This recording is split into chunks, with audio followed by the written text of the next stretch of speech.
Le vieux monsieur Scrooge n'avait depuis longtemps aimé rien ni personne d'autre que son propre argent. Il ne comprenait pas la joie que Noël et le nouvel an apportaient aux autres. Par conséquent, à la veille des vacances, le vieil homme a refusé de laisser son assistant quitter le travail plus tôt, qui voulait acheter un cadeau pour son fils.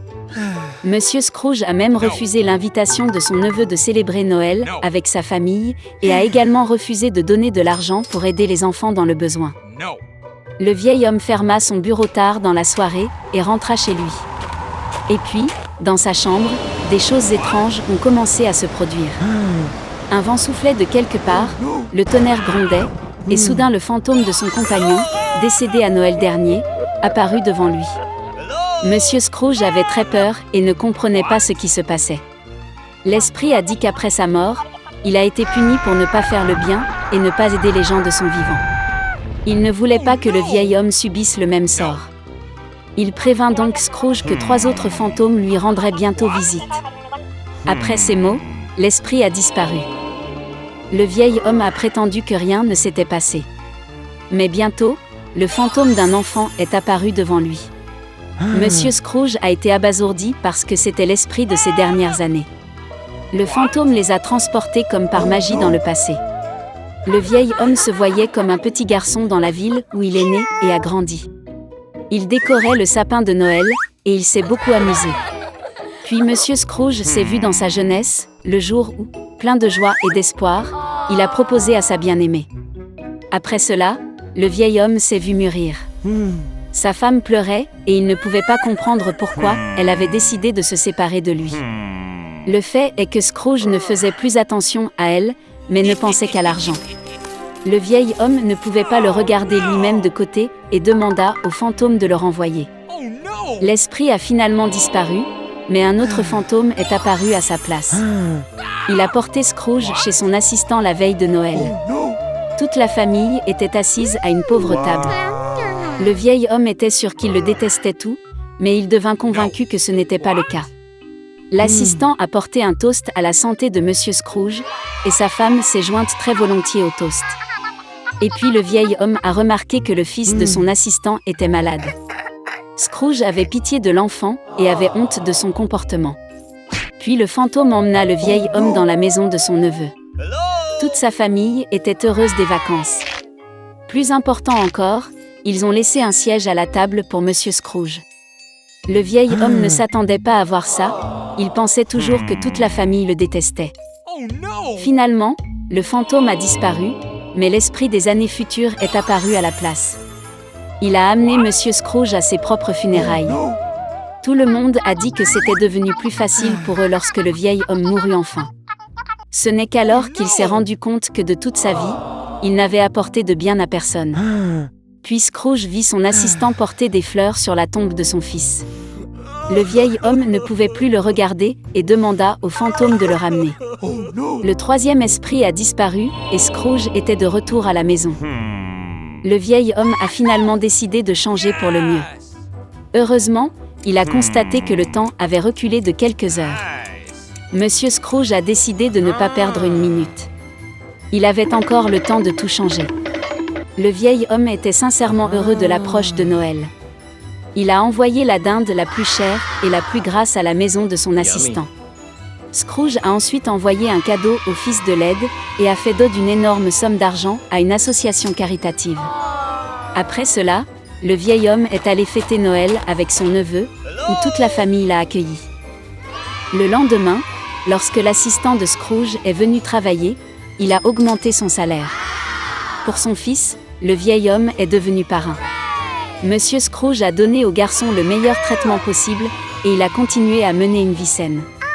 Depuis lors, le vieil homme radin est devenu la personne la plus gentille et la plus généreuse de la ville et a gagné l'amour et le respect universel. Il était une fois une fille.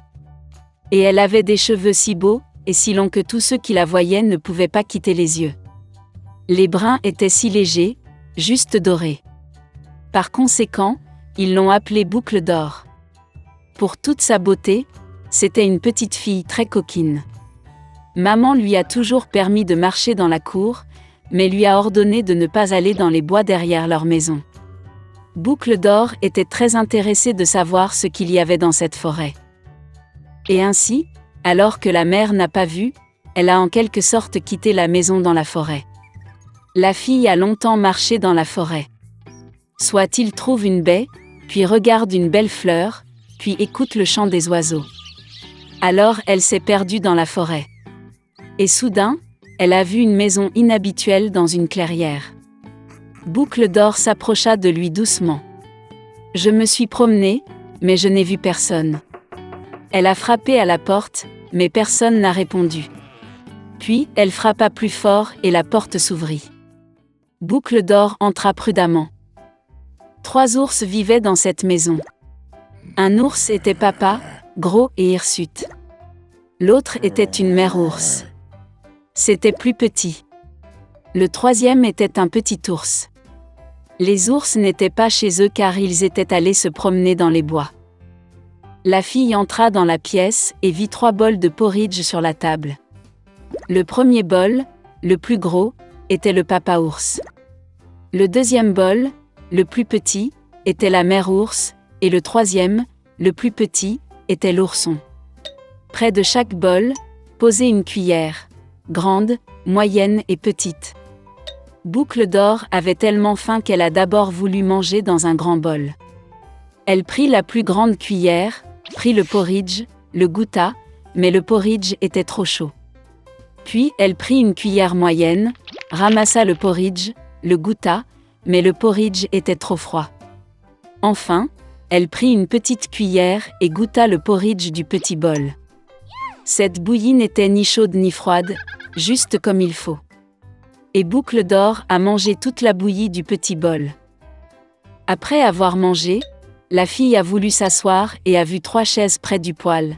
Une grande, une autre plus petite et la 3e, très petite, avec un petit oreiller rouge. D'abord, elle a essayé de monter dans la plus grande chaise, mais n'a pas pu. Ensuite, la fille a essayé de s'asseoir sur la chaise du milieu, mais c'était très dur et inconfortable. Finalement, elle s'assit sur la plus petite chaise, et c'était parfait pour elle. Boucle d'Or a tellement aimé la chaise qu'elle a commencé à se balancer dessus. La chaise a craqué, s'est cassée et elle est tombée au sol. La fille s'est levée et est allée dans une autre pièce. Il y avait 3 lits, grands, moyens et petits. Tout d'abord, Boucle d'Or est montée sur le premier lit, mais il était trop haut et trop dur. Je me suis allongée sur celui du milieu, il était trop spacieux et mou. La fille s'allongea sur le 3e plus petit lit. Elle était juste pour elle. Boucle d'Or se sentait si confortable et douillette qu'elle s'est rapidement endormie. La fille dormait profondément lorsque la famille des ours est revenue à la maison. Les ours ont eu très faim et sont immédiatement allés à table. En voyant son bol, Papa ours s'est vraiment mis en colère. Quelqu'un mangeait mon porridge. Il grogna. La mère ours regarda aussi dans son bol et grogna moins fort. Quelqu'un mangeait aussi dans mon bol. Et l'ourson, voyant son bol vide, a pleuré bruyamment. Quelqu'un a pas simplement mangé de mon bol, il a mangé toute ma bouillie. Les ours ont senti que quelque chose n'allait pas, ont quitté la table et ont commencé à regarder autour d'eux. Papa ours remarqua que quelqu'un bougeait sa chaise et grogna d'une voix terrible. Quelqu'un était assis sur ma chaise. La mère ours regarda sa chaise et se plaignit. Quelqu'un était assis sur ma chaise et l'a déplacée de sa place. Et puis, l'ours a regardé sa chaise cassée et a encore pleuré fort. Quelqu'un ne s'est pas simplement assis sur ma chaise, mais l'a cassée. Les 3 ours entrèrent prudemment dans la chambre. Quelqu'un était allongé sur mon lit et l'a froissé. Papa ours rugit d'une voix terrible. Et quelqu'un était allongé sur mon lit et l'a froissé, grogna la mère ours. L'ours en peluche a regardé son lit et a pleuré à nouveau. Quelqu'un était allongé sur mon lit aussi. Et puis il a vu la fille et a crié d'une voix mince, et dort encore en elle. Papa et maman ours sont allés au lit et ont vu qu'une petite fille dormait là. Boucle d'Or s'est réveillée du cri d'un ourson et a eu très peur, il y avait 3 ours devant elle. Elle a immédiatement sauté hors de la maison et a couru partout où ses yeux regardaient, sans se retourner. La fille a couru pendant un long moment, était très fatiguée, puis elle a vu sa mère, qui cherchait sa fille disparue dans la forêt. Depuis, Boucle d'Or a toujours écouté sa mère et n'a rien fait sans sa permission. Elle est devenue une fille très obéissante, gentille et gentille.